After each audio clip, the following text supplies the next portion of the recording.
¿por qué no puedo cambiar? Así se titula este tema, ¿por qué no puedo cambiar?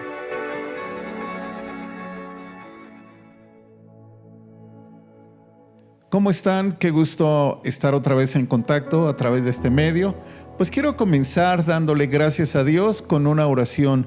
Bendito Dios, quiero agradecerte este tiempo hermoso que nos das, que este tiempo maravilloso, Dios, sea en todo momento para nuestra edificación, que podamos comprender tu palabra. Gracias, maravilloso Espíritu Santo, por traer palabra fresca a nuestras vidas, que sea de bendición a cada uno de nuestros hermanos que han de ver este mensaje, que han de escucharlo. Gracias por todo, en el nombre de Cristo Jesús. Amén. Amados hermanos, estaba pensando en esta semana acerca de este tema, y yo quiero comenzar haciéndoles una pregunta. ¿Sabe usted cuál es la diferencia entre arrepentimiento y el perdón? Sí. ¿Sabe usted cuál es la diferencia entre el arrepentimiento y pedir perdón? Me ha llamado mucho la atención el que a través de muchos años yo he conocido generaciones que por algún momento han estado buscando del Señor, y después en algún momento de la vida de ellos pues han dado un giro pues que ha cambiado sus vidas de lo que tenían a no tener ya nada. Cambiaron de opinión, tomaron decisiones distintas, dejaron de buscar al Señor. Y eso me ha llamado la atención en cuanto a la conducta de los seres humanos. Y pensaba en qué tan importante es entender bien el concepto de arrepentimiento y entender bien el concepto del perdón. Yo creo que se ha abusado del perdón. Se ha abusado en el sentido de que Dios puede perdonar todo. Y con esta idea se ha caminado por muchos años, o muchas personas lo han dado por hecho, que Dios puede perdonarlos y puede perdonar todos sus pecados. Pero ¿qué del arrepentimiento? ¿Dónde queda? ¿O qué entendemos por arrepentimiento? La verdad es que muchas personas pueden estar en una congregación, en una iglesia, sin haber experimentado un verdadero cambio en sus vidas.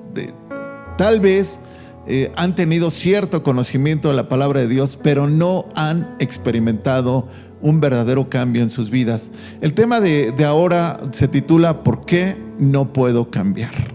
Así se titula este tema, ¿por qué no puedo cambiar? Y miren, pensando en cómo han sido las generaciones últimas en nuestro mundo, la sociedad ha tratado de ir identificando a las generaciones que han vivido en los últimos años, y han estado tratando de identificarlas porque son generaciones que de alguna manera tienen cierto comportamiento. Y me llamaba la atención pues cómo a nivel general la sociedad le ha dado pues cierto nombre a las generaciones. Por ejemplo, la generación de las personas que nacieron del año 1930 a 1948, pues que nacieron en la época de la Segunda Guerra Mundial, prácticamente se conoce como la generación silenciosa, porque fue una generación pues que le tocó una situación muy dura. Algunas nacieron un poco antes de la guerra, otras después de la guerra, y hoy en día estas personas pues superan los 70 años, son personas pues muy trabajadoras, esta generación, y esta generación fue educada en la cultura del esfuerzo, del sacrificio, y han conocido una vida muy dura. Esta es la generación que se conoce como la generación silenciosa. Y también hay otra generación que se le conoce como los baby boomers, o la generación del auge, que son los que nacieron entre 1949 y 1968. Esta generación se dice que es la más numerosa actualmente, y es una generación que en algún momento pues comenzó a conocer un poco más acerca de tener vacaciones, o de tener un auto. Entonces comenzaron a ver el auge en sus vidas, y esta generación es una generación de obediencia. Yo podríamos decir que soy parte de esa generación, la generación de la obediencia, que esta generación 100% se mantenía callado cuando sus padres tomaban la palabra y le llamaban la atención. Entonces esta generación tiene esa virtud de ser la generación de la obediencia. Después hay otra generación que se conoce como la generación X, que son los nacidos entre 1969 y 1980. Ellos, pues de alguna manera, tuvieron en algún momento la obsesión por tener todo lo que quisieran, por el triunfo, y fueron los primeros que empezaron a ver el auge de las computadoras. Fue esta generación, la generación X. Después otra generación nacida entre 1981 y 1993, algunos dicen que también fue hasta 1996, es la que se conoce como los millennials.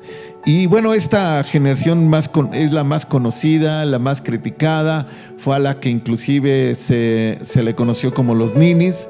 Y bueno, que es una generación perezosa, individualista, aburguesada, eso es lo que dice la sociedad, pero son los que han impulsado una vida sana, de alimentación saludable y el ecologismo. Entonces, de alguna manera esta generación ha traído un gran beneficio a nuestra sociedad. Y por último, la generación nacida entre 1994 y 2010 es la generación que se conoce como la generación Z. Se dice que estos son nativos digitales, nacieron pues en medio de la tecnología, y es gente talentosa, muy adaptable, autodidactas, emprendedores, creativos, globalizados, y son muy adaptables, pero son muy irreverentes en todo. Ese es así como se conoce a esta generación Z. ¿Por qué tengo que hacer un análisis de lo que la sociedad está viendo en cuanto a las generaciones? Porque las generaciones van cambiando. ¿Qué es lo que les hace ser una generación diferente de otra? Su manera de pensar. Eso es lo que los ha hecho diferentes, su manera de pensar, por las circunstancias que los rodean. Ahora, llevando esto al término bíblico, a mí me llama la atención, por ejemplo, el papel de Juan el Bautista. Él predicó antes de que el Mesías comenzara su ministerio. Y de acuerdo a lo que dice Mateo capítulo 3, versículo 1 y 2, en este pasaje, Juan el Bautista dice estos dos versículos de Mateo capítulo 3: en aquellos días vino Juan el Bautista predicando en el desierto de Judea y diciendo: arrepentíos porque el reino de los cielos se ha acercado. Una de las cosas que hizo Juan el Bautista en su generación fue predicar del arrepentimiento. Fue la generación antes del ministerio de Jesucristo. Entonces, él le predicó a una generación. Esa fue la generación tal vez que le tocó a él, en la cual él pudo predicarles, pero una cosa les predicó: el arrepentimiento. Y también llama la atención que ya en el comienzo del ministerio del Señor Jesucristo, allá en Mateo 4:17, cuando el Señor Jesucristo comenzó su ministerio, dice este pasaje de Mateo 4:17: desde entonces comenzó Jesús a predicar y a decir: arrepentíos porque el reino de los cielos se ha acercado. Juan el Bautista habló para su generación antes de Cristo acerca del arrepentimiento. Cuando Cristo llegó, le habló a su generación del arrepentimiento. Y cuando llega el momento en que Cristo termina su ministerio y queda todo esto en manos de los apóstoles, el apóstol Pedro, que fue uno de los que tuvieron un gran auge en la predicación del evangelio, él le predica, fíjese bien, a una generación globalizada, una generación que venía de muchas naciones, que estaban congregados en Jerusalén por razón de las fiestas que se celebraban. Entonces Pedro toma la iniciativa en Hechos 2:38 y dice: Pedro les dijo: arrepentíos y bautícese cada uno de vosotros en el nombre de Jesucristo para perdón de los pecados, y recibiréis el don del Espíritu Santo. Entonces Pedro dijo: arrepentíos. Entonces comienza en una predicación el apóstol Pedro a hablarle a generaciones, pero que ya vivían en otros países. Estaban de todas las naciones que se congregaban en Jerusalén. Entonces Pedro también predicó del arrepentimiento, tanto como lo hizo Jesús y como lo hizo Juan el Bautista. Ahora, yo sé que aparte de este pasaje que vemos en Hechos 2:38 de Pedro, hay uno más muy interesante que me llama la atención, una palabra que agrega el apóstol Pedro en Hechos 3:19, que también quiero leerlo. Dice: así que arrepentíos y convertíos. Aquí agrega el apóstol Pedro una palabra que dice convertíos, para que sean borrados vuestros pecados, para que vengan de la presencia del Señor tiempos de refrigerio. Aquí el apóstol Pedro habla de convertirse. Y bueno, cuando hablamos de conversión, de acuerdo al diccionario, convertir es hacer que alguien o algo llegue a ser cierta cosa que no era antes. Entonces, yo creo que nosotros en el mensaje del arrepentimiento, entendiendo el concepto de convertirse, es llegar a ser otra cosa que no éramos. Cierto que hemos hablado del perdón de pecados, que Dios nos perdona nuestros pecados, pero el arrepentimiento es un cambio en nuestra manera de pensar, para cambiar nuestra manera de vivir. ¿Por qué muchas personas no pueden cambiar? Porque nunca han cambiado su manera de pensar. Nunca han dejado de ser las mismas personas. Han solo aceptado algunas cosas en su vida. Han aceptado la palabra, han aceptado el ambiente cristiano, pero su manera de pensar no ha sido cambiada. Entonces, cuando hablamos de arrepentimiento, hablamos de un cambio en la manera de pensar. Y esto es convertir, es decir, dejar de ser la persona que éramos para aceptar una nueva persona. Y esto es lo que conlleva los hechos del verdadero arrepentimiento. Yo le puedo decir que muchas personas están abusando ahora del perdón, pero no están llegando a un verdadero arrepentimiento, porque siguen siendo las mismas. No hay un cambio profundo en sus vidas, no está haciéndolas diferentes, solamente están tratando de sentirse bien, de sentirse cómodas, porque saben quién perdona. Pero la realidad de las cosas es que el origen del pecado sigue existiendo en la vida de las personas, y esto pues no nos permite verdaderamente ser nuevas personas. Nosotros somos lo que pensamos de nosotros. Así, tan sencillo. Nosotros somos lo que pensamos que somos. Y eso obviamente nos lleva a un estilo de vida, porque pensamos que nosotros somos lo que pensamos, o somos y vivimos como pensamos.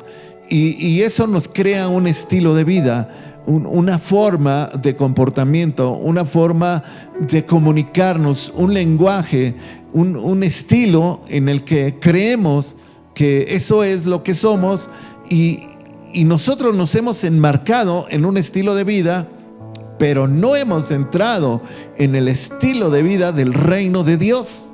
No hemos entrado al reino de Dios. Nos quedamos con cierto conocimiento, nos quedamos con la emoción de la palabra, nos quedamos con la emoción de sentir cuando Dios toca la vida de las personas. Pero un verdadero arrepentimiento es, digamos, es un cambio de mentalidad total, es adoptar la mente de Cristo, quitar de nosotros lo que somos, lo que éramos, y entonces es cuando nuestros pensamientos son renovados, son cambiados, y nuestro estilo de vida cambia. Una de las cosas también cuando nosotros no tenemos un verdadero arrepentimiento es cuando también nos dejamos llevar por lo que las demás personas creen que nosotros somos. Llegamos a creer lo que las demás personas nos dicen que somos. Y lamentablemente muchos de esos comentarios están fuera del orden bíblico. Muchos comentarios están fuera de la realidad, y eso pues obviamente nos lleva también a adoptar conductas, nos lleva a llevar a cabo acciones que no corresponden a la vida de una persona que ha conocido al Señor. Miren, yo creo que todo se define en la mente. Todo, absolutamente todo. Yo le decía, es una renovación de la mente, el arrepentimiento. Quiero leer con ustedes Efesios 4, 22 al 24, para que vayamos comprendiendo la naturaleza de lo que nuestra mente necesita. Cómo Dios, cuando nos habla en este pasaje, dice: en cuanto a la pasada manera de vivir, despojaos del viejo hombre, que está viciado conforme a los deseos engañosos. Aquí Dios nos dice que nuestra persona está viciada conforme a los deseos engañosos. Y renovaos, dice aquí, en el espíritu de vuestra mente. Dice así el versículo 23: renovaos en el espíritu de vuestra mente y vestíos del nuevo hombre, creado según Dios en la justicia y en la santidad de la verdad. Entonces, cuando hablamos de arrepentimiento, entendemos que es un cambio de mentalidad. Renovaos en el espíritu de vuestra mente. Yo, si creo que me he arrepentido, entonces yo tengo que estar pensando diferente. Yo tengo que estar tomando decisiones distintas a las que tomaba. Debo de estar planeando de una manera distinta. Debo de estar viviendo de una manera distinta. Mientras esta renovación en el espíritu no esté en nuestra mente, entonces seguimos siendo las mismas personas. De verdad se lo digo. Seguimos siendo las mismas personas con todas las digamos, dificultades que llegamos a tener, con todos los fracasos, con todas las deficiencias, con todos los defectos, con todo lo que en algún momento vivimos en otro tiempo, lo seguimos viviendo, porque seguimos pensando igual, solo que nos sentimos en un ambiente tal vez más cómodo, más ad hoc a lo que creemos que es la realidad, pero no ha habido una verdadera renovación. Miren, yo entiendo que en Hebreos 8:10, cuando Dios habla de hacer un pacto nuevo, Él habla de poner su ley en nuestras mentes. Dice Hebreos 8:10: por lo cual este es el pacto que haré con la casa de Israel después de aquellos días, dice el Señor. Pondré mis leyes en la mente de ellos y sobre su corazón las escribiré, y seré a ellos por Dios y ellos me serán a mí por pueblo. Si notamos en este pasaje, dice que Dios va a poner sus leyes en nuestras mentes. Entonces, desde el momento en que nosotros entramos en este nuevo pacto a través de Jesucristo, Dios pone en nuestra mente sus leyes, pone en nuestra conciencia sus leyes, en nuestro corazón, en todo nuestro ser. Pero cuando hay un verdadero arrepentimiento, esas leyes quedan ahí grabadas, quedan dentro de nosotros, quedan dentro de nuestro ser, quedan dentro de cada uno de nosotros, y son esas leyes las que nos están frenando cuando hay cosas que no tenemos que hacer, o son las leyes que nos están dando luz verde para seguir caminando, o nos ponen una luz roja para decir: esto no lo puedes hacer. Entonces son esas leyes. Pero cuando nosotros hemos aceptado la renovación de nuestra mente, esas leyes operan. Y si no hemos aceptado la renovación de nuestra mente, esas leyes realmente no se quedaron. Simplemente es como cuando el Señor toca la puerta y no la abrimos. Ahora, yo sé que nuestra mente es un área de lucha. es un área donde se gana o donde se pierde. En nuestra mente, el cuerpo solo obedece lo que la mente ordena. Y es ahí donde pues se dan todas las batallas espirituales, todas las batallas carnales, todas las batallas que cada ser humano vive día tras día, se dan en su mente. Entonces, si nuestra mente es una mente limpia, nuestra vida pues se va a conducir limpiamente. Pero si nuestra mente está sucia, no está renovada, pues ese tipo de batalla las vamos a perder. Miren, yo estaba pensando en Judas. En Judas, el discípulo del Señor Jesús. Yo creo que este personaje nunca tuvo un cambio verdadero. Y hoy nos preguntamos, ¿por qué no puedo cambiar? ¿Por qué sigo siendo la misma persona? ¿Por qué sigo cometiendo los mismos errores? Desde mi perspectiva personal, yo creo que Judas nunca cambió. No creo. Él a pesar de haber recibido la palabra viva, haber conocido al Señor de una manera personal, haber estado con Él, haber visto los milagros, las sanidades, haber visto los prodigios, haber visto que a través del nombre del Señor se echaban fuera demonios, eso pudo haber sido una evidencia clara del poder de Dios obrando en las personas. Él vio a mucha gente cambiar, pero Judas nunca cambió, porque Judas siguió siendo la misma persona. Y eso es una verdadera realidad, que muchas personas abusan del perdón. Dicen, oh, Dios me perdona, está bien, puedo cometer este error como Judas lo cometía tantas veces, y oh, Dios me puede perdonar porque Dios perdona. Pero no hubo un arrepentimiento, no hubo un cambio de mentalidad, no hubo un cambio en todo lo que él estaba viviendo, en todo lo que él estaba haciendo. Y bueno, ustedes saben cuál fue el final de Judas, un final muy triste que terminó en un fracaso doloroso para él y para toda su familia. ¿Por qué? Porque esto es realmente lo que trae el hecho de que una persona no tenga un verdadero convertimiento. El arrepentimiento verdadero es un convertimiento, un cambio en nuestra manera de vivir y de ser. Pensaba también en el tiempo en el que los apóstoles estuvieron predicando el evangelio, y pensaba en un hecho tan importante que se dio en la iglesia de Samaria. Allí con los samaritanos se levantó una iglesia en la cual pues hubo conversiones, hubo gente que se entregó al Señor Jesús, y dentro de ellos había un personaje llamado Simón en esa iglesia en Samaria.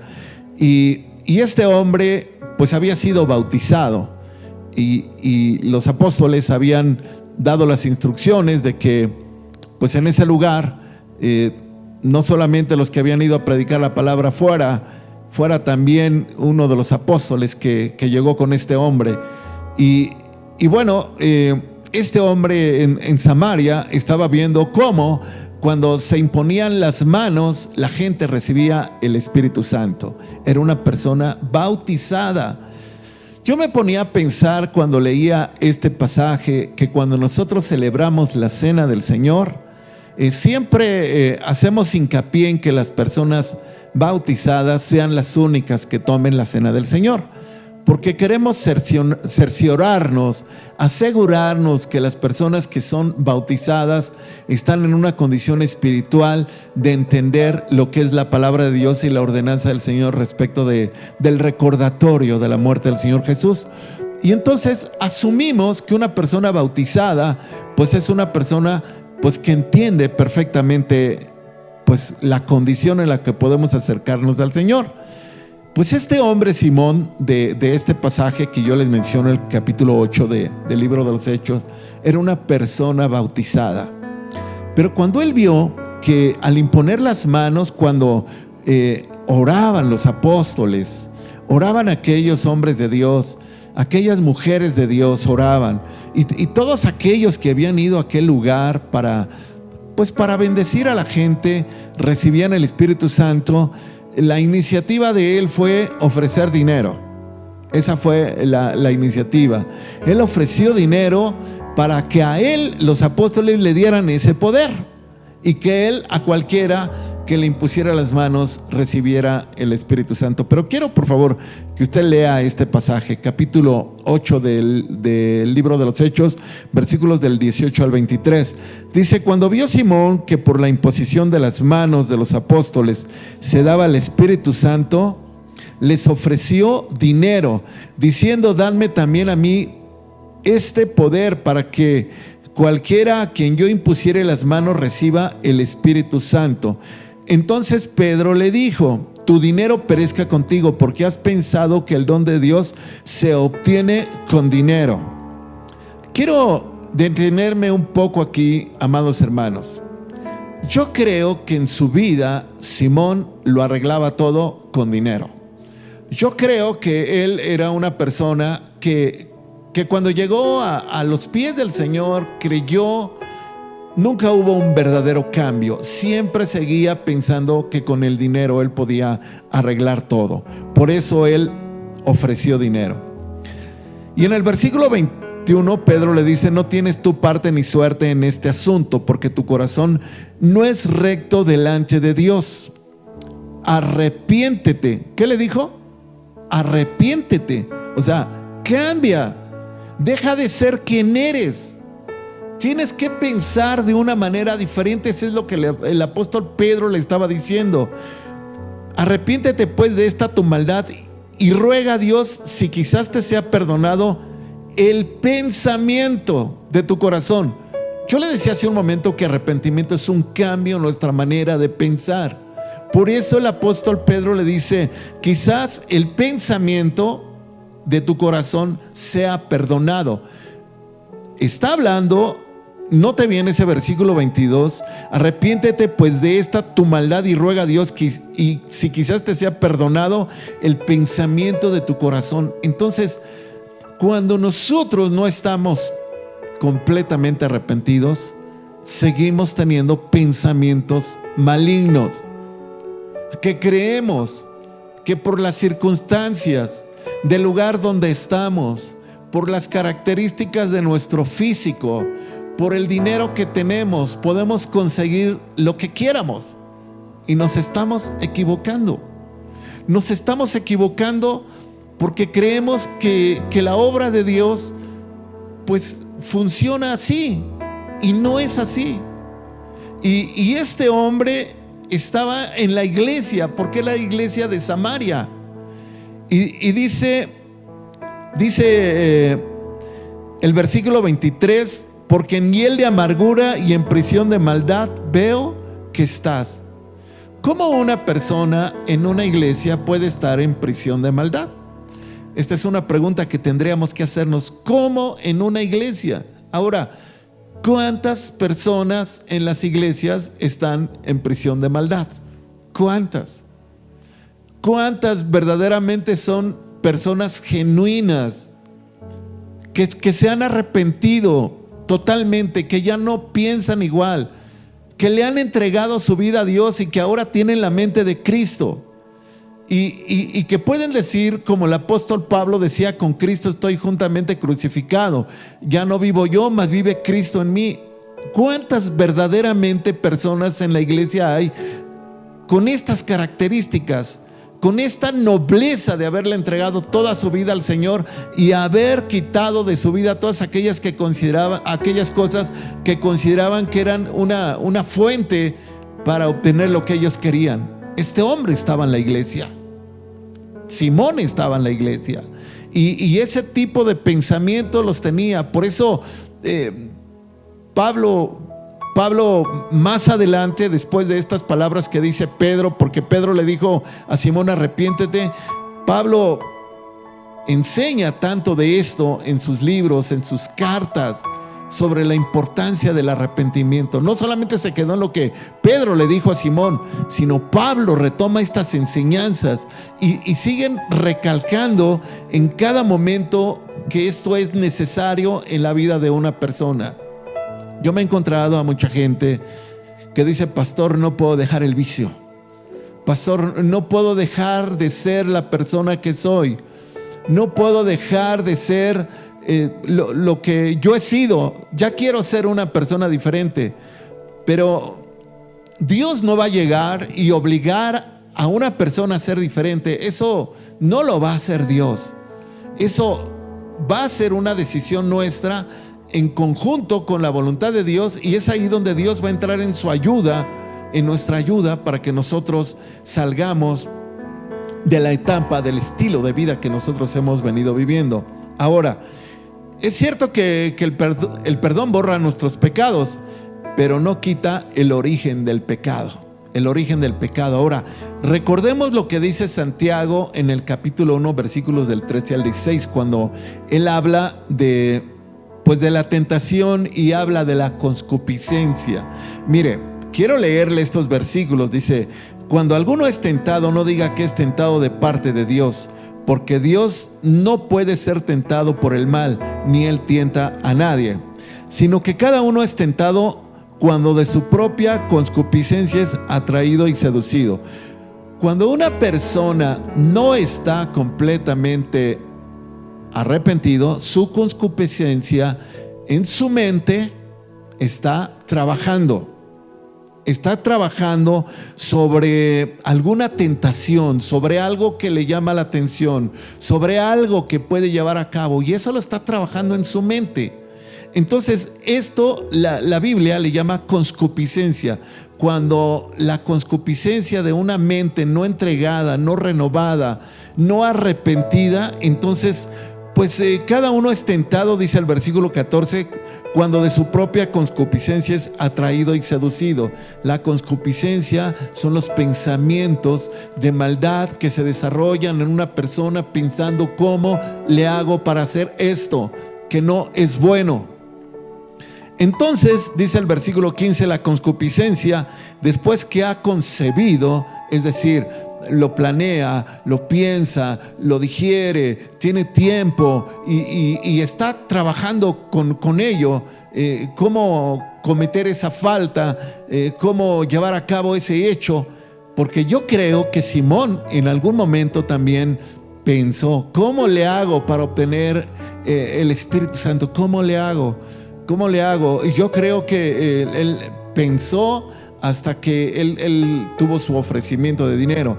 Entonces dice el versículo 15 de Santiago 1:15: entonces la concupiscencia, después que has concebido, da a luz el pecado. Entonces esos malos pensamientos se consuman en pecado, y el pecado, siendo consumado, da a luz la muerte. Amados hermanos míos, dice el versículo 16, no erréis. Entonces, ¿de dónde llega ese pecado? De una mente que comienza a trabajar.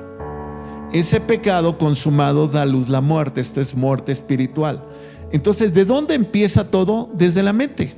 Ahí comienza todo. Entonces, amados hermanos, de verdad, si realmente queremos un cambio en nuestra vida, en cómo somos, porque yo creo en lo personal que tenemos que abandonar ese estilo de vida que hemos adoptado por mucho tiempo, porque hay muchas personas que dicen: es que yo así soy, es que tú no me vas a cambiar, es que yo así he sido y así seré y así me moriré. Pero estamos equivocados. No estamos adoptando los principios del Señor sobre un verdadero arrepentimiento. Ahora, cuando Santiago habla de esta concupiscencia, habla de los pensamientos que se van desarrollando hasta que se consuman en un pecado y después llegan a la muerte espiritual. Es ahí donde termina, digamos, una persona termina como ocurrió con Judas o como ocurrió con Simón. Y esto es por citar algunos ejemplos. Hay más ejemplos que el apóstol Pablo cita de personajes que estuvieron cerca de él. Inclusive en algunos de esos casos dice: los entregué a Satanás para que no aprendan a blasfemar. Entonces tuvo experiencias con gente que estaban en la iglesia, pero que nunca cambiaron. Ahora, la verdad es que la pregunta sigue pendiente: ¿por qué no podemos cambiar? Bueno, porque realmente, de verdad, hermanos, necesitamos necesitamos entregar todo, despojarnos de todo y renunciar a todo para que verdaderamente Dios pueda entrar y tomar el lugar que tiene que tomar, porque pues ahora es el que dirige. Ahora, si es el Señor, nosotros no podemos estar dirigiendo. Ahora nosotros lo seguimos. Ahora nosotros seguimos sus pasos, seguimos sus ordenanzas, porque Él es el que sabe cómo tenemos que vivir. Ahora, cuando una persona no quiere de verdad adoptar lo que Dios le da, bueno, yo creo que usted tiene, la persona que piensa así, todo el derecho de ser como quiera ser. Dios no lo va a obligar. Usted tiene todo el derecho, si usted quiere, de ser la misma persona o ser peor o ser mejor. Todo va a depender de usted. Permítame leerle Romanos 1, 28 al 31. Habla de las personas pues que simplemente no han considerado a Dios. Y como ellos no aprobaron tener en cuenta a Dios, Dios los entregó a una mente reprobada para hacer cosas que no convienen. Entonces, primero es la mente que lleva a las personas a hacer cosas que no convienen.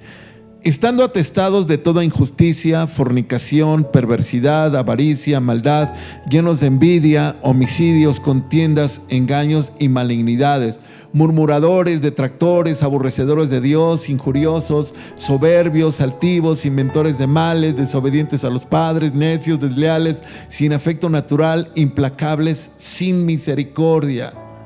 Entonces, una persona que no quiere atender lo que Dios dice, como dice el versículo 28, como ellos no aprobaron tener en cuenta a Dios. Cuando nosotros no aprobamos tener en cuenta a Dios, que Dios nos dice que a través del arrepentimiento tiene que haber una conversión, tiene que haber un abandono de lo que éramos, tiene que haber una renovación de nuestra mente y tenemos que adoptar la mente de Cristo. Cuando no queremos, entonces Dios nos deja. Dios nos deja, como dice este pasaje, y Dios nos entrega una mente reprobada, nos deja para que nosotros pues determinemos lo que queremos hacer en nuestra vida. Dice 1 Corintios 14, 20, hermanos, no seáis niños en el modo de pensar, sino sed niños en la malicia, pero maduros en el modo de pensar. Así es de que esto es lo que yo quiero dejarte ahora en este momento. Maduros en el modo de pensar. Y una persona que es madura piensa lo que está haciendo, qué repercusiones tendrá mañana, qué repercusiones tendrá en ese momento en su entorno, lo que está haciendo o lo que pretende hacer. Una persona que verdaderamente tiene la mente de Cristo, entonces es maduro en el modo de pensar.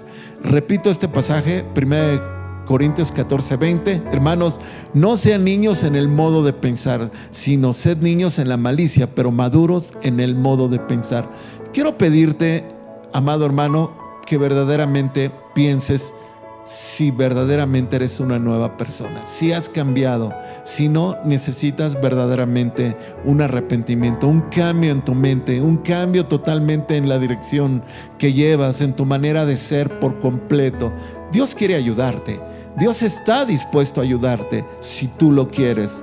Si tú no quieres tomar en cuenta a Dios, Dios te deja a tu estilo de vida, a que lo vivas. Si tú lo quieres vivir equivocadamente, pues es decisión tuya.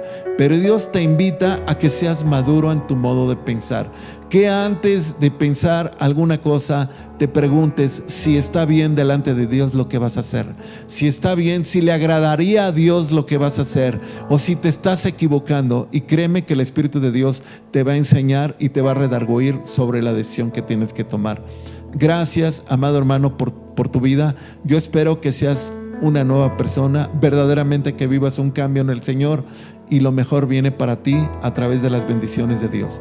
Vamos a darle gracias a Dios por tu vida. Padre, quiero darte gracias por la vida de mis hermanos que verdaderamente entienden que es necesario un arrepentimiento, pero es un cambio en nuestra manera de pensar. Que traigas tu bendición sobre ellos y que en todo momento ellos caminen haciendo tu voluntad. Yo los bendigo en el nombre de Cristo Jesús. Amén.